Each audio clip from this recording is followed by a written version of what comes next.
discussion of the salary. Now the next one is that is a allowances. अब हमने आपसे कहा था कि अलाउंसेस में हम उसकी एग्जम्पशंस डिस्कस करेंगे और एग्जम्पशन के बाद हमारे पास वो टैक्सेबल सैलरी आ जाएगी।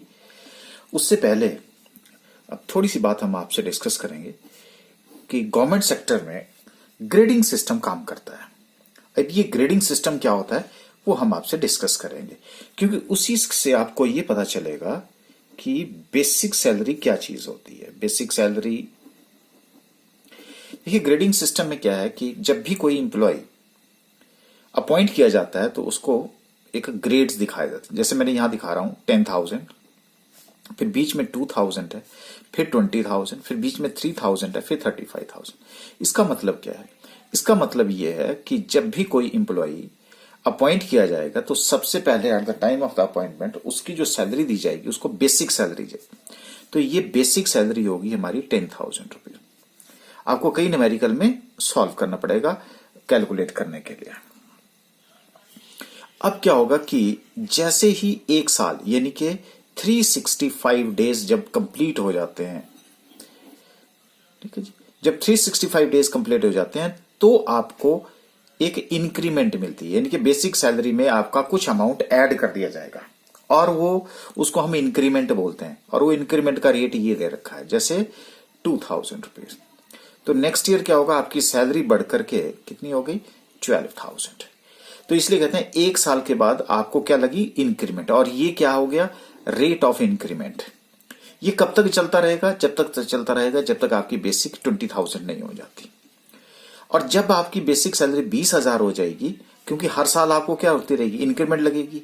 अब जैसे नेक्स्ट ईयर क्या होगा 2,000 की फिर इंक्रीमेंट लगेगी, फिर क्या हो गया जी 14,000, उस तरह से उसके बाद फिर इंक्रीमेंट लगी, फिर कितना हो गया जी 16,000, उसके बाद फिर 2,000 रुपए की आपको क्या लगी इंक्रीमेंट लगी, फिर हो गया 18,000, फिर आपको 2,000 की फिर इंक्रीमेंट लगी, फिर हो गया आप 20,000, बेसिक आपकी 20,000। लेकिन जैसे ही आप 20,000 की बेसिक पे पहुंचेंगे और एक साल जब आप कंप्लीट कर लेंगे तो आपका जो रेट ऑफ इंक्रीमेंट है वो चेंज हो गया, यानी कि अब कितना लगेगा 3,000। इस तरह से आपका रेट ऑफ इंक्रीमेंट बढ़ता रहेगा। कब तक? जब तक आपकी बेसिक 35,000 नहीं होती। तो ये जो बेसिक है इसको हम क्या बोलते हैं बेसिक सैलरी। बात क्लियर होगी जी, बेसिक सैलरी क्या चीज होती है। आजकल क्या है कि आजकल के सिस्टम में जैसे ये क्या है इसको हम बेसिक बोलते हैं और साथ में ये जो दे रखे हैं इनको हम ग्रेड पे बोलते हैं। This is known as grade pay. तो अगर किसी इंप्लॉय को मान लीजिए ये बोला गया कि 15,600, ठीक है, और जो उसका जो ग्रेड है वो है 15,600 टू 37,400। आजकल आपको रेट ऑफ इंक्रीमेंट नहीं मिलेगा। तो ये जो रेट ऑफ इंक्रीमेंट है वो आजकल जैसे वो परसेंटेज के हिसाब से है, that is at the rate of 3%, ठीक है। लेकिन साथ में ग्रेड पे दे रखी है। अब तो अब आपको अगर किसी की बेसिक सैलरी निकालनी है तो कैसे निकालोगे? 15,600 में पहले ग्रेड पे ऐड करेंगे 6,000, अब मेरा हो गया 21,600। अब आप क्या करेंगे कि जैसे ही आपका एक साल कंप्लीट होगा, 365 डेज कंप्लीट होने चाहिए, तो जैसे ही आपका 365 डेज कंप्लीट हो गया यानी कि एक साल कंप्लीट हो गया तो आपकी सैलरी में 3% की हाइक हो जाएगी। अब मान लीजिए कि 3% की हाइक जो है अगर मैं 3 से तो 18,648, लेकिन उसमें क्या होता है कि ये राउंड कर दी जाती है डिविजिबल बाय 10। तो यहां पे जो इंक्रीमेंट का रेट लगेगा वो 650 लगेगा। लेकिन अगर न्यूमेरिकल में आपको राउंड नहीं बोला है तो आप 648 ही लगाएंगे। तो अब क्या हुआ जी, अब आपकी सैलरी 052 ये 22,250 बन गई। अब नेक्स्ट ईयर जब आप एक साल फिर कंप्लीट कर लोगे तो इसके ऊपर आपने 3% कैलकुलेट करना। ऐसे कैलकुलेट करते करते करते आपकी बेसिक पे बढ़ती रहेगी। तो यहां पे आपका रेट ऑफ इंक्रीमेंट किस में है? परसेंटेज में। यहां क्या है आपको लमसम अमाउंट दे रखा है। यहां तक बात क्लियर हो गई जी। अगर ये बात क्लियर होगी तो हम अब आपको ये कंफ्यूजन नहीं रहेगा कि बेसिक सैलरी क्या चीज होती है। अच्छा, इसी को हम ग्रेडिंग सिस्टम बोलते हैं। तो हमने क्या पढ़ा था, बेसिक सैलरी हो चाहे बेसिक वेजेस हो, उसमें हम ड्यू और receipt which ever is earlier. उसके बेस के ऊपर हम उसको टैक्स करते हैं, प्रूव करके बताया था हमने। ओके, फिर हमने पढ़ी थी एडवांस सैलरी। थोड़ा सा रिवीजन कर रहा हूं पीछे वाला। एडवांस सैलरी किसके बेस के ऊपर हमने डिस्कस करी जी? रिसीट बेसिस के ऊपर। और तीसरा हमने पढ़ा एरियर्स ऑफ सैलरी। जो एरियर ऑफ सैलरी थे वो हमने किसके ऊपर? रिसीट बेसिस, लेकिन उसके साथ कंडीशन थी if not taxed earlier. If not taxed earlier. बात क्लियर होगी जी? तो ये हमने आपको प्रूव करके दिया था।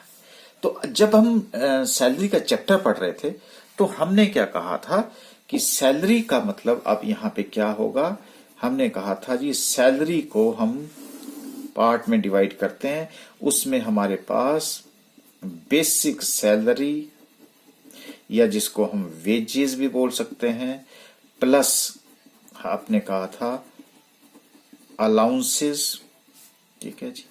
फिर आपने कहा था एन्युटी और पेंशन, है ना, हर महीने जो आपको अमाउंट मिलता है।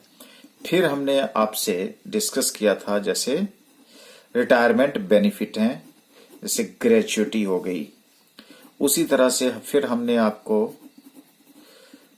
परक्यूजिट्स, और फिर हमने आपसे कहा था कि profit in lieu of salary जिसको बोलते हैं। ये बातें हमारी डिस्कशन में आई थी कि इसी को हम कहते हैं। तो अब हमें इसका तो पता चल गया कि ये क्या चीज होती है और कैसे इसकी कैलकुलेशन करते हैं। तो आज हम कहां चलेंगे? अलाउंसेस। इसलिए हमने चैप्टर का नाम भी क्या दे रखा है जी? आपका अलाउंसेस दे रखे हैं, ठीक है। और अब जो अलाउंसेस हैं, सबसे पहले तो क्वेश्चन राइज होता है कि ये अलाउंसेस क्या चीज होते हैं? अलाउंसेस अगर सिंपल वर्ड में कहूं, टू अलाउ। टू अलाउ, लेकिन अलाउ क्या है? देखो मैं आपको पहले सिंपल वर्ड में बता देता हूं। कहीं नहीं आपको ये मीनिंग मिलेगा, लिख देता हूं, इसलिए नहीं तो स्टूडेंट कंफ्यूज ही रहता है कि ये अलाउंसेस क्या था। देखो allowances is a cash payment होती है। Allowances is a cash payment to employ, और वो भी किस बेस के ऊपर? On regular basis. Regular basis. फिर आप बोलेंगे कि कंफ्यूजन खत्म करो, तो इन एडिशन टू सैलरी मिलेगी।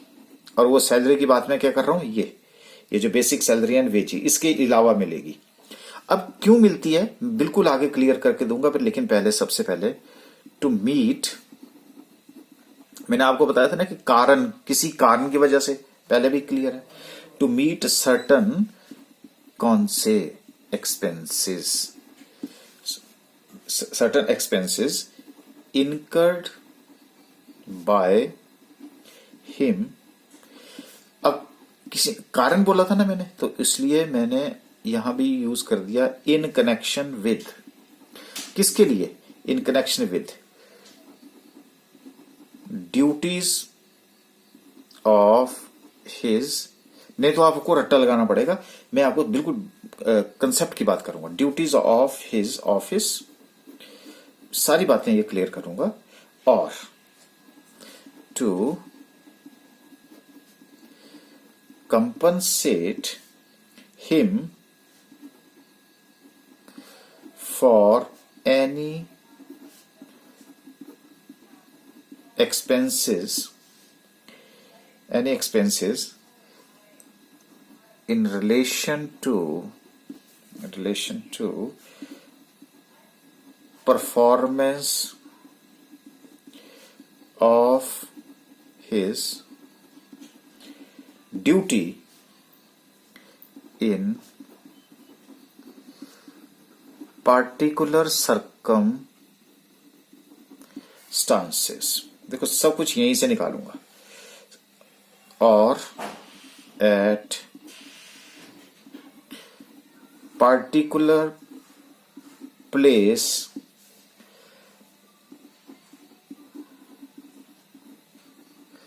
voluntarily or under contract। देखिए अब हम इसकी बात करते हैं। सबसे पहले तो आपने ये ध्यान रखना, अलाउंस क्या है? एक कैश पेमेंट है, और वो कौन देता है? एम्प्लॉयर देता है एम्प्लॉय को। किस बेसिस के ऊपर देता है? रेगुलर बेसिस, और सैलरी के अलावा देती है। सैलरी तो देगी लेकिन मिलेगा। लेकिन ये किस लिए दिया जाता है? कौन से एक्सपेंसेस मीट आउट करने के लिए दिया जाता है? एक तो कनेक्शन विद हिज ड्यूटीज, लेकिन वो जो ड्यूटीज हैं वो भी जब दे रहा है तो उसके लिए एक तो पहले इसके ऑफिस से रिलेटेड, अगर कोई ऑफिस से रिलेटेड कनेक्शन है और उस ऑफिस से रिलेटेड अगर कोई कनेक्शन है तो उस एक्सपेंसेस को कंपनसेट करने के लिए दिया जाता है for the performance of duty. और वो पार्टिकुलर सर्कमस्टांसिस में और पार्टिकुलर प्लेस में वॉलंटरी और अंडर कॉन्ट्रैक्ट, वॉलंटरी भी दी जा सकती है या अंडर कॉन्ट्रैक्ट भी दिया जा सकता है। तो अगर मैं सिंपल वर्ड्स में बोलूं, अलाउंस का मतलब क्या होता है? एक तरह से यहां पे कैश पेमेंट। अलाउंस का मतलब यहां पे क्या बोला जाएगा जी? हम यहां पे कैश पेमेंट। और allowance is a cash payment to employ on regular basis in addition to salary. और वो जो एक्सपेंसेस उसने इनकर करे हैं किस लिए किए हैं? ड्यूटी के कनेक्शन के लिए। अगर ड्यूटी के कनेक्शन के लिए वो हो सकता है कि उसको पर्सनली या तो ऑफिस के लिए होंगे या फिर पर्सनल पर्पस के लिए, क्योंकि उसको ड्यूटी परफॉर्म करने के लिए बहुत सारी बातों की जरूरत पड़ती है, और उनको कैसे वो मीट आउट करेगा पार्टिकुलर सर्कमस्टांसिस में और पार्टिकुलर प्लेस के ऊपर। अब जैसे मान लीजिए कि अगर आप शिमला में जॉब कर रहे हैं तब तो कोई परेशानी नहीं है, लेकिन अगर आपको किन्नौर भेज दिया जाए तो वहां पे आपको एक पार्टिकुलर सर्कमस्टांसिस में पार्टिकुलर प्लेस के ऊपर जो है वो अपनी जॉब परफॉर्म करने के लिए बहुत सारी दिक्कतों का सामना करना पड़ेगा। तो उसके लिए हम कुछ ना कुछ उसको आपको कंपनसेट करेंगे by giving some cash payment, and which is to be known here as an allowance. तो दैट इज टू अलाउ। तो allowances here is to allow. बस यही बातें जो हैं आज हम आपसे डिस्कस करेंगे अलाउंसेस के बारे में। अब हमें पता चल गया कि अलाउंसेस क्या चीज होती है। ओके, देखिए हम क्या करेंगे कि जो अलाउंसेस हैं आपके, मैं यहां पे अब लिख रहा हूं आपके अलाउंसेस क्लियर है जी अब आपको? तो ये यहां पे आ गया मेरा अलाउंसेस। अगर मैं कहूं तो अलाउंसेस को मैं पहले मोटे तौर पे बात करता हूं, फिर टेक्निकल बात करूंगा। ये मैं इसको जैसे ये वाला अलाउंस दे दिया, ये अलाउंस दे दिया, ये अलाउंस दे दिया, ये अलाउंस दे दिया, ये अलाउंस दे दिया। ये जो first type of the allowance होंगे इसमें आपको कोई भी एग्जम्पशन नहीं मिलेगी। तो मैं इसकी बात कर रहा हूं एग्जम्पशन। यहां पे जो एग्जम्पशन की बात कर रहे हैं वो होगी नील। अगर एग्जम्पशन नील है तो सिंपल सी बात है कि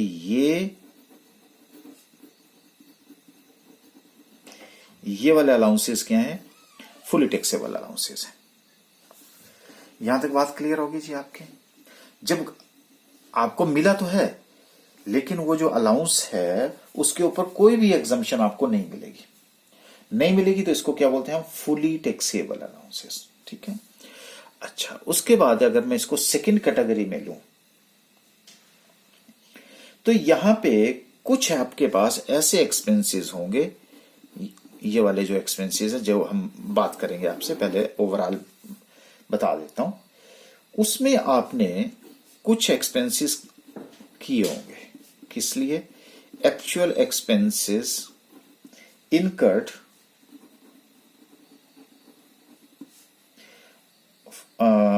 ऑन ऑफिस पर्पसेस। ठीक है जी, these are expenses which are incurred on office purposes। तो अगर ऑफिस पर्पस के लिए आपने एक्सपेंडिचर किए हैं तो वो उसमें से क्या हो जाएंगे? एक तरह से लेस हो जाएंगे, जितने भी आपने एक्सपेंसेस जो है वो इनकर करे हैं। ठीक है जी, पहले मैं आपसे बात करूंगा ये वाले। तो ये फुली टैक्सेबल हो गए, ये नहीं। जितना एक्सपेंसेस आप इनकर करेंगे वो एग्जम्प्ट हो जाएगा, बाकी आपका जो है वो टैक्सेबल हो जाएगा। अच्छा, तीसरी कैटेगरी में ये कुछ एक आपके पास ऐसे एक्सपेंसेस हैं। ये कौन से एक्सपेंसेस हैं? ये ऐसे एक्सपेंसेस हैं जहां पे आपको एक फिक्स्ड अमाउंट दे दिया जाएगा और फिक्स्ड अमाउंट अब आपकी इच्छा है उसको आप खर्चा करो चाहे ना करो, आपको मिलेगा ही मिलेगा वो फिक्स्ड अमाउंट। यहां पे तो क्या था, खर्चा किया तो मिला। तो यहां पे क्या होगा, फिक्स्ड अमाउंट दिया जाएगा। हाँ, लेकिन यहां पे क्या है आपके पास, आप खर्चा करो चाहे ना करो। हाँ, लेकिन एक बात मैं आपको बता दूं कि यहां पे जब हम एक्चुअल एक्सपेंसेस करते हैं ना, क्या जैसे मान लीजिए कि 5,000 है, खर्चा आपने कर दिया 6,000, तो ध्यान रखना ये कभी नेगेटिव नहीं होता। नेगेटिव डिडक्शन में होता है, एग्जम्पशन में नेगेटिव नहीं होता। जितना अमाउंट मिलेगा आपको उतना ही आप खर्च कर सकते हैं, उससे ज्यादा आप खर्च नहीं कर सकते, इसलिए ये नेगेटिव नहीं होता। तो इसलिए जितनी इनकम होती है उतने तक ही एग्जम्पशन मिलती है, ये ध्यान रखना जरा, सबसे इंपॉर्टेंट बात है। जितनी आपकी इनकम होगी उतने ही अमाउंट का एग्जम्पशन मिलेगा, वो एक्सेस नहीं हो सकता, दैट कैन नॉट एक्सीड, मतलब नेगेटिव नहीं हो सकता। अब 4,000 है, खर्चा आपने 6,000 किया, नहीं, आपको कितना मिलेगा, 4,000 की इनकम, जितनी इनकम होगी उतना ही मिलेगा। ओके, तो यहां पर अब आपको थोड़ी सी बात जो है अब आपको थोड़ी क्लियर हुई होगी कि कुछ ऐसे एक्सपेंसेस हैं जो कि फुली टैक्सेबल है, कुछ ऐसे एक्सपेंसेस हैं जिनके ऊपर आपने एक्चुअल खर्चा किया हुआ है और वो आपको एक तरह से एग्जम्प्ट होंगे। अच्छा, और एक और आपके पास है जहां पे आपको फिक्स्ड अमाउंट है, आप खर्चा करो चाहे ना करो। वैसे तो 3 कैटेगरी में बांटते हैं, लेकिन 3 नहीं होते, इसमें हमारे पास एक 4th कैटेगरी भी होती है जिसको हम बोलते हैं हाउस रेंट अलाउंस। अब आप बोलेंगे सर कि ये अलग से क्यों लिखते हैं? ये अलग से इसलिए लिखते हैं कि ये अपने को चाहता है कि मेरे को वीआईपी ट्रीटमेंट मिले। वो चाहता है कि, वो कहता है कि जितना टाइम आपने इन तीनों को सिखाने के लिए लगना उतना टाइम मुझे भी सिखाने के लिए लगेगा। और मेरे को हमेशा एग्जाम में जो है क्वेश्चन में एचआरए का पार्ट पूछा जाता है, इसलिए मुझे थोड़ा सा अलग करके ही सिखाना, इसलिए हम इसको थोड़ा सा वीआईपी ट्रीटमेंट देकर के हमने अलग से लिख दिया इसको house rent allowance. Otherwise mainly 3 तरह के अलाउंस होते हैं, वैसे बांटने को आप 4 तरह के अलाउंसेस को बोल सकते हैं, पर हम इसको जस्ट एक वीआईपी ट्रीटमेंट देने की कोशिश कर रहे हैं। तो वीआईपी ट्रीटमेंट से आपको भी क्लियर होगा अच्छा कि ये एग्जाम में जो है वो ऐसी प्रॉब्लम क्रिएट करता है। ओके, तो देखिए अब मैं आपको अपनी नंबरिंग हम देंगे और फिर आप उसके अकॉर्डिंगली ही एग्जाम में जो है या जब भी आप आइडेंटिफाई करने की कोशिश करें तो वैसे ही आप उसको आइडेंटिफाई करें। ठीक है जी, ओके। तो लो, अब ये आगे मेरे अलाउंसेस। तो मैंने एक अपना इमेजिनरी नंबर दिया और वो इमेजिनरी नंबर क्या है, नंबर 1। नंबर 1 में कौन आएंगे जी, ये आएंगे फुली टैक्सेबल, कुछ भी एग्जम्प्ट नहीं होगा। ठीक है जी। अच्छा, अब मेरे पास जो ये आगे मेरे सेकंड 1, ये कौन से हैं, वो ये हैं जो एक्चुअल कितने एग्जम्प्ट होंगे, वो एग्जम्प्ट होंगे जितने आपने actual expenses incurred on office.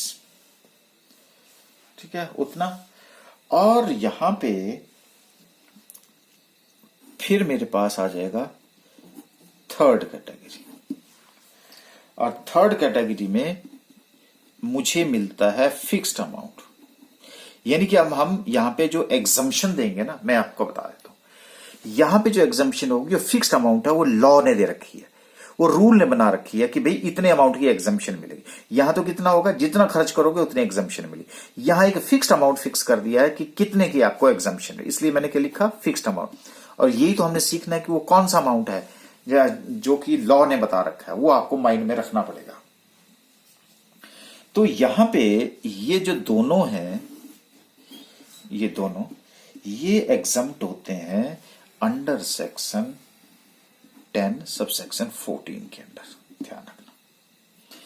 और मैंने कहा था ना कि आपसे फिर नाराज हो जाएगा कौन, HRA, तो हम फोर्थ लिख देता हूं इसको, HRA, house rent allowance, house rent allowance. और ये हमारे पास अंडर सेक्शन 10 सबसेक्शन 13A। देखो ये आपकी सेक्शन जो आपसे माइंड से स्किप कर जाए कोई दिक्कत नहीं है, लेकिन ये स्किप नहीं करनी चाहिए क्योंकि बार बार आपको परेशान करेगी, इसलिए हम इसको VIP ट्रीटमेंट देने की कोशिश कर रहे हैं। हाउस रेंट अलाउंस, यहां तक अगर आपकी बात क्लियर है तो अब हम आगे बढ़ने की कोशिश करेंगे कि इनकी जो ये जो अलाउंसेस हैं वो क्या हैं और इनकी जो ट्रीटमेंट है वो क्या की जाती है। ओके, बिल्कुल डिटेल में हम इनकी बातें करेंगे। अच्छा, अब जितने भी अलाउंसेस हैं विच आर फुली टैक्सेबल, जो मेरे से यहां से चीट होगा वो मैं that I will discuss. Okay, allowances which are fully taxable, तो ये बता देता हूं, इनकी फिर मैं आगे डिटेल में डिस्कशन कर दूंगा। पहले हम चलते हैं फुली टैक्सेबल की तरफ। फुली टैक्सेबल में एक अलाउंस है डियरनेस अलाउंस। देखो जो डियरनेस अलाउंस है वो महंगाई, जब महंगाई बढ़ती है ना तो कॉस्ट ऑफ लिविंग एम्प्लॉय की कम हो जाती है। जब कॉस्ट ऑफ लिविंग कम हो जाती है तो वो कहते हैं कि उसकी परचेजिंग पावर कम हो जाती है। जब परचेजिंग पावर कम होती है तो उसको कैसे कंपनसेट किया जाता है, उसको कंपनसेट किया जाता है बाय गिविंग डियरनेस अलाउंस। बात क्लियर है, बोलते हैं ना महंगाई भत्ता, ये कई जगह इसको डियरनेस पे बोलते हैं, एक ही बात है। मतलब उसका जो मेन ऑब्जेक्टिव है, अगर ये इसका ऑब्जेक्टिव है तो उसको हम क्या बोलेंगे, डियरनेस पे। कई बार हम इसको इंटीरियम रिलीफ भी बोलते हैं, एक ही बात है। That is only just to meet out that how we have to increase the purchasing power of that employ. अब मान लीजिए कि पहले जो था नमक 10 रुपए किलो मिल रहा था, अब 10 रुपए किलो तो आप 1 किलो नमक लेते थे, अब महंगाई होगी 11, अब मान लीजिए कि नमक हो गया 11, तो अब आपको सपोज कीजिए कि 900 ग्राम मिल रहा है, तो एम्प्लॉयर बोलता है नहीं आप 900 ग्राम नहीं खाओगे, आप 1 किलो खाओगे। तो 1 किलो के लिए अगर आपको 1 रुपए की जरूरत है तो मैं 1 रुपए की जो है वो आपको बेसिक पे के साथ क्या दे दूंगा, एक डीएनएस अलाउंस दे दूंगा। आपकी परचेजिंग पावर क्या होगी, बढ़ गई। अच्छा, उसके बाद आपके पास सिटी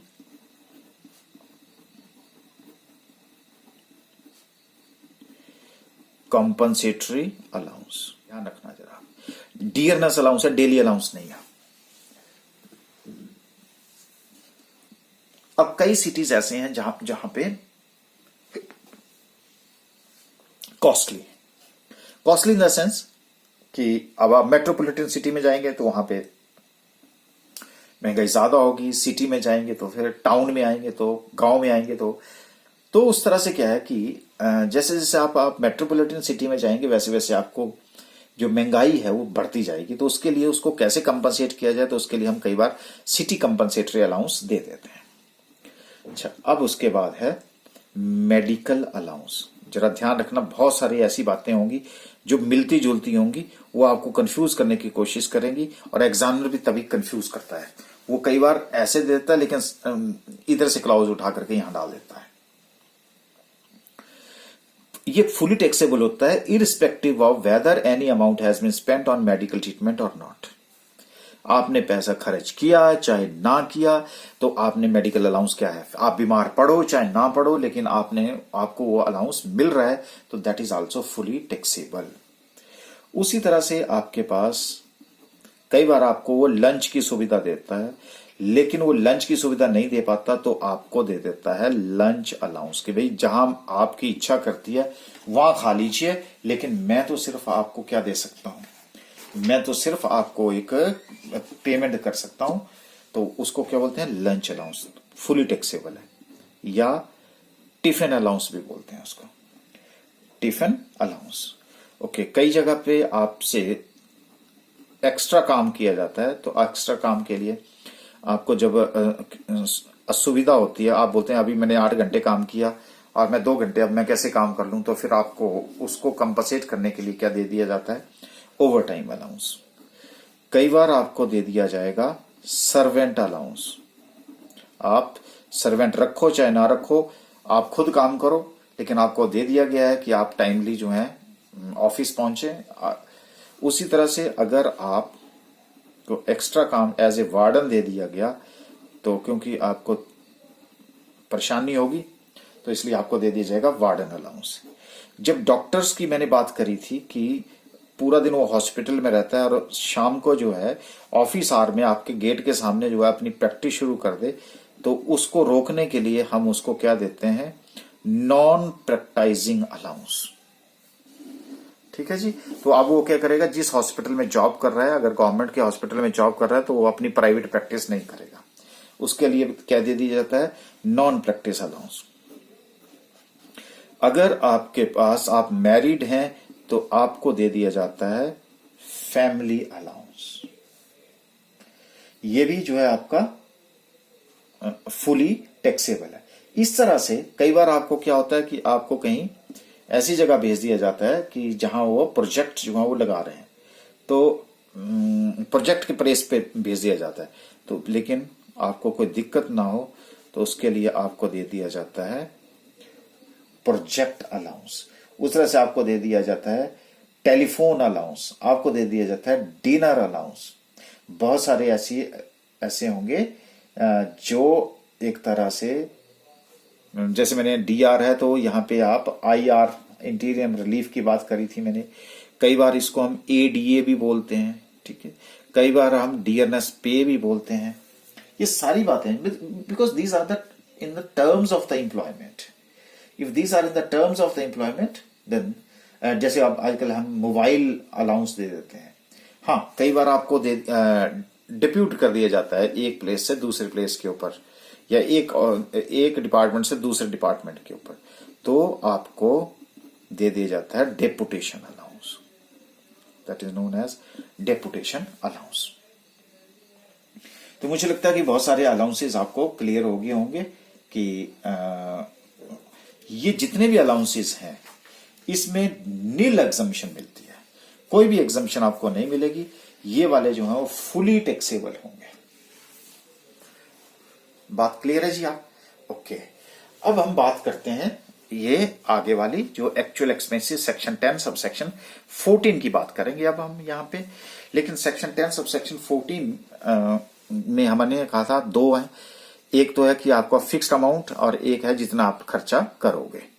तो ये बातें अब मैं आपको अलग से डिस्कस करूंगा क्योंकि यहाँ पे मेरे पास स्पेस की कमी है। तो स्पेस की कमी को दूर करने के लिए हम ऐसा करते हैं कि अलग से चैप्टर में इसकी डिस्कशन करेंगे, और ये जो आपका एचआरए है इसको हम अलग से डिस्कस करेंगे। ठीक है जी।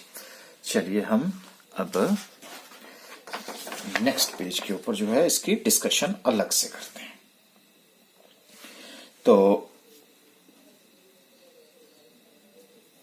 मैं लिख रहा हूं यहां पे, दैट इज प्रिस्क्राइब्ड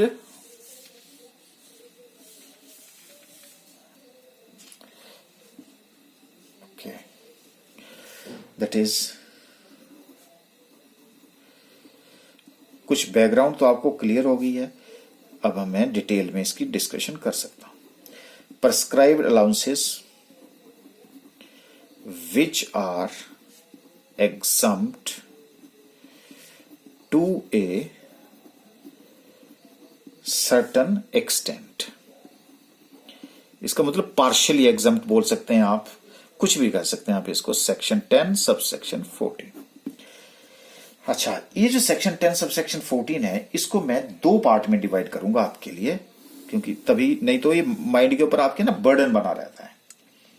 तो एक है मेरे पास सेक्शन 10 सब सेक्शन 14 और ये है क्लॉज 1। ये कौन से एक्सपेंसेस हैं? ये एक्सपेंसेस होते हैं स्पेशल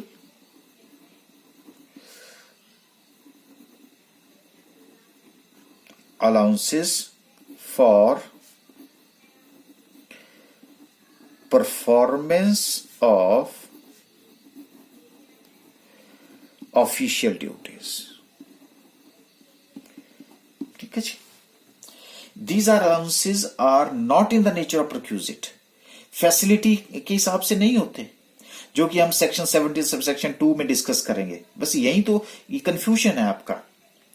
और these expenses specifically granted to meet expenses wholly necessarily and exclusively incurred in the performance of duty of an office, employment of profit। और ये वाले allowances जो हैं exempt to the extent such expenses are actually incurred for this purpose। ठीक। अच्छा, अब मैं दूसरी भी यहां पे बता देता हूं, फिर आगे डिस्कस करता हूं। Section 10 sub section 14 clause 2। ये कौन से अलाउंसेस हैं? ये अलाउंसेस हैं आपके जो हमने पहले भी आपसे डिस्कस करे हैं, allowances to meet personal expenses. ये देखिए, ये तो ऑफिस के थे, ये हमारे पर्सनल एक्सपेंसेस। ये these allowances are granted to the employee to meet his personal expenses. कहां पे? Either at the place where the duties of his office और employment of profit are ordinarily performed by him, at the place where he ordinarily resides. तो ये these allowances are exempt to the extent जो कि हमें किसके under discuss किया हुआ है? सेक्शन 10 सब सेक्शन 14 क्लॉज 2 के अंडर जो है आपकी जो है वो हमने यहां पे डिस्कशन करी है। ओके, तो ये जो सेक्शन 10 सब सेक्शन 14 1 के अंडर है, इसकी हम डिस्कशन पहले करेंगे, फिर उसके बाद हम section 10 sub section 14 sub section 2 के अंडर इसकी डिस्कशन करेंगे। तो मैं यहां लिख रहा हूं सेक्शन 10 सब सेक्शन 14 क्लॉज 1। अब आप समझ जाएंगे मैं किसकी बात कर रहा हूं।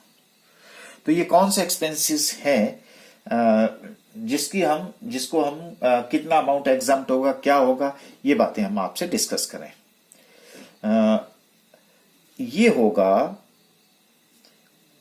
एक्चुअल अमाउंट, यहां शॉर्ट में लिख देता हूं, एक्चुअल अमाउंट रिसीव्ड। ठीक है, और the amount spent for the performance of the duties of an office or employment। इन दोनों में से which ever is less। ठीक है जी, तो ये जरा आप गांठ बांध के रख लीजिएगा, ये एक्चुअल अमाउंट रिसीव्ड और the amount spend for the performance of duty which ever is less. इन दोनों में से जो कम होगा वो एग्जम्प्ट हो जाएगा। अब मैं आपसे डिस्कस करता हूं ये कौन कौन से एक्सपेंसेस होते हैं। तो किसके लिए है जी? ये ऑफिस के लिए है। ओके, तो पहला है मेरे पास ट्रेवलिंग अलाउंस। ये ट्रेवलिंग अलाउंस क्या होता है? ये अलाउंस होता है which is granted to meet the cost of travel on tour और on transfer of the duty. अब जब आप ट्रांसफर हो जाते हैं या ट्रेवल करते हैं तो उस टाइम आपके द्वारा जो भी खर्चा किया जाता है उस खर्चे को, या आप ट्रांसपोर्टेशन में अपनी पैकिंग करते हैं, अपने पर्सनल इफेक्ट्स को हैं on the date of transfer, या फिर आप ऑफिस पर्पस के लिए अब आप ड्यूटीज परफॉर्म कर रहे हैं। अगर आप ड्यूटी परफॉर्म कर रहे हैं तो फिर आपको जो भी ट्रेवलिंग के लिए जो पैसा दिया जाता है उसको बोलते हैं हम ट्रेवलिंग अलाउंस। तो कितना पैसा खर्च होगा? देखिए, अब मान लीजिए कि आपको दे दिया गया, हमने 9,000 रुपीज एक्चुअल में दिए गए, लेकिन आप उसमें से सिर्फ 8,000 रुपए ही खर्च कर पाए। तो actual amount 9,000, amount spent 8,000, which ever is less. तो which ever is less is 8,000। तो एग्जम्पशन कितने की मिलेगी? 8,000 की। टैक्सेबल कितना हो गया? 1,000 रुपए। अब मान लो आपको एक्चुअल मिल रहा है 9,000, लेकिन आपने खर्च कर दिया 10,000। अब आप बोलेंगे माइनस 10,000 होगा, नहीं होगा। जितना इनकम हुआ तो 9,000 माइनस 9,000 ही होगा, यहां रिस्ट्रिक्ट कर दिया जाएगा और आपका टैक्सेबल कितना हो जाएगा? नील हो जाएगा। बात क्लियर है जी अब आपके पास? ओके, तो सेकंड है आपके पास डेली अलाउंस। ये डेली अलाउंस क्या होता है? जब आप टूर पे जाते हैं for a period of journey in connection with, तो आपको ऑर्डिनरी डेली चार्जेस चाहिए, क्योंकि आप नॉर्मल प्लेस ऑफ ड्यूटी से बाहर जा रहे हैं ना। आपका जो नॉर्मल प्लेस है वहां से आप एब्सेंट हैं, तो आप जब नॉर्मल प्लेस से एब्सेंट है तो आपको खाना भी तो खाना है, कई परेशानियां हैं। तो उस टाइम आपको जो भी अलाउंस दिया जाता है that is called known as daily allowance. तो यहां पे भी क्या होगा? एक्चुअल अमाउंट रिसीव्ड और the amount spent for the performance of the duty which ever is less. Third one is conveyance allowance. ये कन्वेंस अलाउंस क्या होता है? ये अलाउंस होता है which is granted to meet the expenditure incurred on conveyance in performance of duty of an office. ये एक तरह से अगर आपको मैं सिंपल लैंग्वेज में करूं तो expenditure which is incurred on journey from residence to office. ये देखिए, रेजिडेंस से ऑफिस और ऑफिस से रेजिडेंस, उसको हम क्या बोलते हैं? Convince allowance. हाँ, जहां पे आपको कंफ्यूजन होगी बात हम आपसे डिस्कस करेंगे। ओके, तो कौन सा हो गया जी? ये conveyance allowance. Okay, fourth one is helper allowance. ये कौन सा अलाउंस है? इसको आप जो मर्जी अलाउंस के what ever name is typical, ये इनकर किया जाता है helper where such helper is engaged for the performance of duty of an office or employment of the profit। अब आप हेल्पर अलाउंस को खर्च करो चाहे ना करो, वट एवर इट इज, लेकिन किसी भी नाम से किया जाता है, लेकिन आपको ये एक्सपेंडिचर इनकर करना है जहां पे आपको हेल्पर एंगेज करने की जरूरत होती है। ओके, तो यहां पे भी यही कंडीशन लगेगी और ये भी ऑफिस से रिलेटेड है। Okay, academic allowance. देखिए, ये अलाउंस जो है कई बार हम एम्प्लॉय को उसको इनकरेज करते हैं कि वो अपना एकेडमिक कैरियर इंप्रूव करे, रिसर्च करे, ट्रेनिंग परसूट में जाए, एजुकेशन क्वालिफिकेशन जो है वो इंप्रूव करे। तो उस केस में जो अलाउंस दिया जाता है that is known as academic allowance. Another could be uniform allowance. अब ये एक्सपेंडिचर कौन सा इनकर करने के लिए? फॉर द परचेज और मेंटेनेंस ऑफ यूनिफॉर्म। क्योंकि जब आप ड्यूटी में परफॉर्म कर रहे हैं तो उस टाइम अगर आपको for the purchase and for the maintenance of that dress uniform, this allowance is given. तो मैंने क्या बताया जी? एक्चुअल अमाउंट अलाउंस रिसीव्ड और actual amount spent. Actual amount received यहां लिख देता हूं मैं भी, चलो यहां पे, और साथ में actual amount spent for the purpose of duties of low. अब मैं पूरा कर देता हूं, ड्यूटीज ऑफ ऑफिस और एम्प्लॉयमेंट। ठीक है जी, इन दो में से आपने देखना है कौन सा अमाउंट जो लेसर है वो एग्जम्प्ट होगा और बाकी वाला जो है आपका टैक्सेबल होगा। तो सेक्शन 10 सब सेक्शन 14 और क्लॉज 1 के अंदर आ गया। अब चलते हैं सेक्शन 10 सब सेक्शन 14 क्लॉज 2 के अंदर चलते हैं। यहां पे इसमें क्या है? इसमें हमारे पास लिमिट्स है। अच्छा, अब यहां पे अब मैं जो इसकी जो एग्जम्पशंस हैं वो क्या होंगी उसके बारे में अब हम आपसे पहले डिस्कस करेंगे। तो सबसे पहले तो ये अलाउंसेस किसके लिए दिया गया जी? पर्सनल एक्सपेंसेस के लिए। ठीक है जी, अगर पर्सनल एक्सपेंसेस है तो यहां पे अलाउंसेस लिख देता हूं आपके लिए, allowances which are exempt to the extent of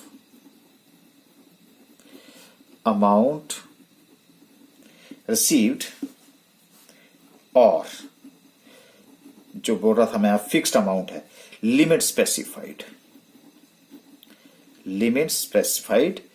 which ever is less, limit से ज्यादा नहीं हो सकता। तो चलिए ये भी बात करते हैं। अब नंबर 1 ले लेता हूं, children education allowance. Children education allowance, बच्चे आपके पढ़ रहे हैं और उसको कंपनसेट करने के लिए एम्प्लॉयर के द्वारा आपको चिल्ड्रन एजुकेशन अलाउंस दे दिया जाता है। तो अब मैं आपको बता देता हूं कि इसकी जो एग्जम्पशन है वो है 100 rupees per month per child up to a maximum of 2 children which ever is.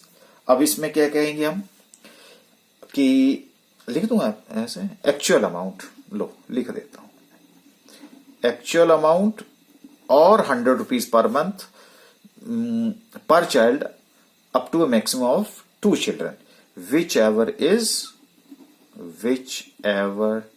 Is less. अब मान लेता हूं, एक सिचुएशन क्रिएट करता हूं कि 300 रुपए आपको अलाउंस दे रहा है 3 बच्चों का, तो क्या होगा 300 इंटू 12 इंटू 3 चिल्ड्रन हो गए, तो आपको कितना मिल रहा है,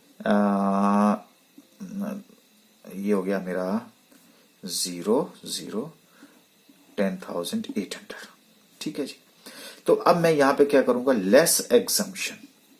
तो एग्जम्पशन की लिमिट क्या है 100, लो जी मैंने 100 लिख दिया, 100 इंटू 12 हो गया, और लेकिन सिर्फ कितने बच्चों के लिए मिलेगा, 2 बच्चों के लिए मिलेगा। तो क्या हो गया जी आपका 2,400 मेरा एग्जम्प्ट हो गया, limit which ever is less 0048,000। ये मेरा क्या हो जाएगा टैक्सेबल, ये आउटर कॉलम में चला जाएगा। क्लियर होगी जी आपका चिल्ड्रन एजुकेशन अलाउंस, ऐसे कैलकुलेट करते हैं। तो दूसरा है मेरा हॉस्टल एक्सपेंडिचर अलाउंस। अगर तो आपका बच्चा जो डे स्कॉलर है तो इतना मिलेगा, लेकिन अगर वो हॉस्टल में भी रह रहा है तो मैं आपको लिमिट फिर लिख देता हूं, यहां पे लिमिट हो जाएगी आपका 300 per month per child up to a maximum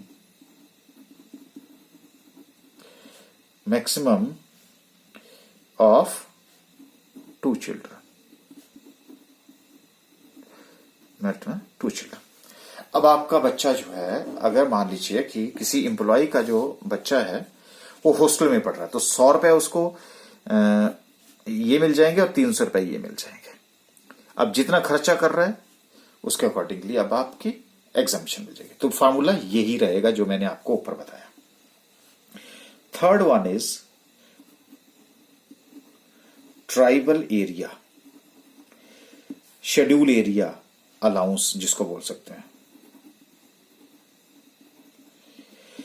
ये जो ट्राइबल एरिया अलाउंस है ये भी 200 पर मंथ है, इससे ज्यादा नहीं मिल सकता। तो एक्चुअल अमाउंट जितना मिला और 200 rupees per month which ever is less. Fourth one is special compensatory. अब देखो सब उसके पर्सनल है, कॉम्पनसेटरी हिल एरिया अलाउंस, मतलब हाई एल्टीट्यूड अलाउंस। जैसे आप किन्नौर, सिरमौर, मतलब इंडिया के किसी भी ऐसे इलाके में जहां पे हिल एरिया अलाउंस है, तो वो रेंज करता है, वो 300 रुपए से लेकर के 7,000, इसकी अलग से नोटिफिकेशन है पर मंथ। ठीक है। अब हमारे हिमाचल में ये 300 रुपए, जैसे जैसे हाइट बढ़ती रहेगी वैसे वैसे आपका जो एग्जम्पशन है वो बढ़ती रहेगी, इसके लिए अलग से नोटिफिकेशन होगी। ओके, अब आ जाइएगा फिफ्थ, बॉर्डर एरिया या remote area allowance. Remote area allowance बोल लो या फिर आपको डिस्टर्ब्ड एरिया अलाउंस बोल दो, जो भी बोलना है आपका, क्योंकि बॉर्डर एरिया तो रिमोट एरिया है, अलग से है। यहां पे भी आपकी 200 रुपीज पर मंथ से लेकर के 1300 रुपीज पर मंथ तक है। तो ये भी आपका डिपेंड करता है कि कौन सा बॉर्डर है, इंडिया चाइना, इंडिया पाकिस्तान है, श्रीलंका है, किसके साथ है, उसके अकॉर्डिंगली आपको अलग से नोटिफिकेशन मिलती है। Okay, another one is compensatory field area allowance. Field area allowance ये होता है आपका 2600 पर मंथ तक जो है आपका एग्जम्प्ट होगा। अच्छा, उसके बाद है आपका compensatory modified field area allowance. Field area allowance ये 1000 रुपए पर मंथ है। देखो सारी क्या है, लिमिट्स हैं हमारे पास। अच्छा, उसके बाद जो अब थोड़ा न्यूमेरिकल पॉइंट ऑफ व्यू से भी, वो भी मैं आपको बता देता हूं। ट्रांसपोर्ट अलाउंस,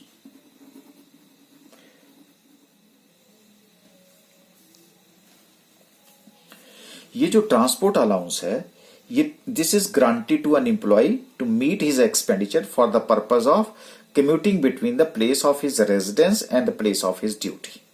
रेजिडेंस से ड्यूटी तक के लिए ये जब दिया जाता है तो उस केस में ये 1600 पर मंथ।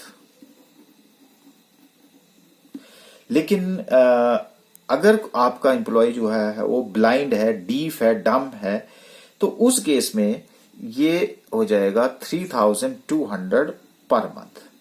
1600 की जगह 3200 रुपए मिलेगा उसको ट्रांसपोर्ट अलाउंस। अच्छा, उसके बाद आपका आ जाता है, ये ट्रांसपोर्ट अलाउंस भी आपके वहां पे पूछा जाता है। Then next one is underground allowance. ये किस में मिलता है, माइंस में, क्योंकि भाई वहां पे भी वर्किंग कंडीशंस अच्छी नहीं होती, इसलिए जितना भी कोयले की खाने हैं या कोई भी है, ये होता है जी आपका 800 पर मंथ। तो आप देखना एक्चुअल अमाउंट और 800 per month, which ever is less. ठीक है जी। अच्छा, जितना स्पेस है उसको हम कवर कर लेते हैं। 10th है मेरे पास आइलैंड अलाउंस कर देता हूं। आइलैंड अलाउंस ये आर्म्ड फोर्सेस के लोगों को दिया जाता है जो अंडमान एंड निकोबार और लक्षद्वीप ग्रुप ऑफ आइलैंड में सर्व करते हैं। तो उनकी 3200 पर मंथ जो है वो एग्जम्प्ट होती है। अच्छा, एक और मैं जो सबसे इंपॉर्टेंट है आपके पास, वो मैं आपसे डिस्कस कर लेता हूं। ये है, इसको भी हम क्या बोलते हैं, इसको भी हम जनरली फ्लाइट अलाउंस बोलते हैं। कई बार हम इसको क्या बोलते हैं, फ्लाइट अलाउंस। फ्लाइट अलाउंस, लेकिन इसमें और इसमें फर्क है। ट्रांसपोर्ट अलाउंस भी बोलते हैं, लेकिन ये जो अलाउंस है ना, ये उन्हीं को दिया जाता है। या लिख देता हूं ट्रांसपोर्ट अलाउंस। ये किसको दिया जाएगा, वो उन एम्प्लॉय को दिया जाएगा जो उस ट्रांसपोर्ट कंपनी में काम करते हैं। अब आपने देखा होगा कि अगर पायलट जो है अपने घर से दूर चला जाता है, उसी तरह से ट्रक वाला है, जैसे मान लीजिए कि यहां से जो केरला जा रहा है, तो महीना भर बाहर रहेगा, बाहर खाना खाएगा, बाहर सोएगा, बाहर सब कुछ। तो ये कौन देगा, ये देगा जो ट्रांसपोर्ट कंपनी है। ये ट्रांसपोर्ट कंपनी नहीं देती, ये फर्क होता है इसमें ट्रांसपोर्ट अलाउंस और फ्लाइट अलाउंस में। तो this is the expenditure which is incurred for the performance of his duty in the course of running of such transport from one place to another. सामान लेके जा रहा है एक जगह से दूसरी जगह पे, और उस कोर्स में जब वो अपनी ड्यूटी परफॉर्म कर रहा है, अपने पर्सनल एक्सपेंडिचर को मीट आउट कर रहा है, तो उसके बदले में वो ये अलाउंस दिया जाता है। जब दिया जाता है तो उसकी एग्जाम्पशन क्या होती है, ये इंपॉर्टेंट है examination point of view. 70% of such allowance और ₹10,000 per month, which ever is less, which ever is less. मान लो उसको मिल रहे हैं फ्लाइट अलाउंस या ट्रांसपोर्ट अलाउंस मिल रहा है, मान लेते हैं कि 14,000 रुपीज। तो 14,000 का 70% कितना हो गया? 9,800। तो कौन कितना एग्जाम्प्ट होगा? 9,800। अगर मान लो किसी को मिल रहा है 20,000 रुपए, 20,000 कितना हो गया? 70% 14,000, तब एग्जाम्पशन सिर्फ कितनी होगी? 10,000। तब 70% वाली नहीं चलेगी, क्योंकि 10,000 मतलब मैक्सिमम जो है वो 10,000 रुपीज जो है आपका एग्जाम्प्ट होगा, उससे ज्यादा जो है वो एग्जाम्प्ट नहीं होगा। यहां तक बात क्लियर है जी आपके पास? ओके। अब रह जाता है हमारे पास ना एक एंटरटेनमेंट अलाउंस, लेकिन एंटरटेनमेंट अलाउंस को मैं डिडक्शन के साथ जो है वो डिस्कस करूंगा। कुछ एक आपके पास अलाउंसेस होते हैं जो हमने पहले भी डिस्कस किए हैं, जो सर्टन केसेस सर्टन पर्सन के हाथ में ही एग्जम्प्ट होते हैं। जैसे allowances to a citizen of India who is a government employ rendering services outside India, हमने कहां डिस्कस किए थे? सेक्शन 10 सबसेक्शन 7 के अंदर, ध्यान रखना जरा आपने। Sumptuary allowance given to High Court and Supreme Court judges, ये भी in the nature of entertainment allowance होता है। Allowances received by the employee of the UNO from his employer, ये भी क्या होते हैं आपके पास? Exempt होते हैं।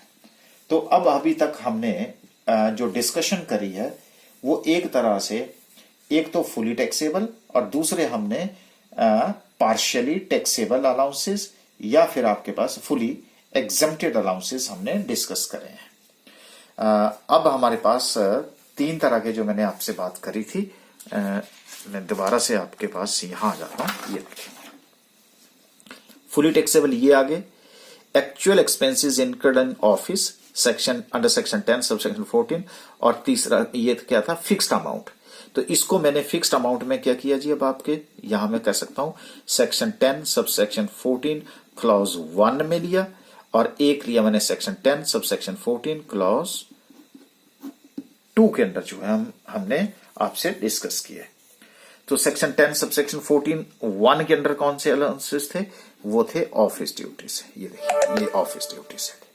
और जो फिक्स्ड अमाउंट वाले थे वो किसके लिए थे आपके पास?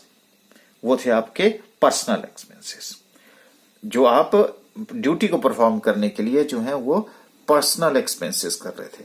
तो उस केस में क्या था? फिक्स्ड अमाउंट था, लिमिट थी, एक अमाउंट था, और यहां पे क्या था? जितना आप खर्च कर रहे थे उतना एग्जम्प्ट था, बाकी आपका क्या था? टैक्सेबल था। क्लियर होगी जी यहां तक बात? तो ये भी क्लियर है आपका, ये भी क्लियर हो गया। अब आपके पास ये हो गया। अब रह गया हमारा HRA। तो HRA को मैं आपको नेक्स्ट लेक्चर में डिटेल में इसकी डिस्कशन करूंगा।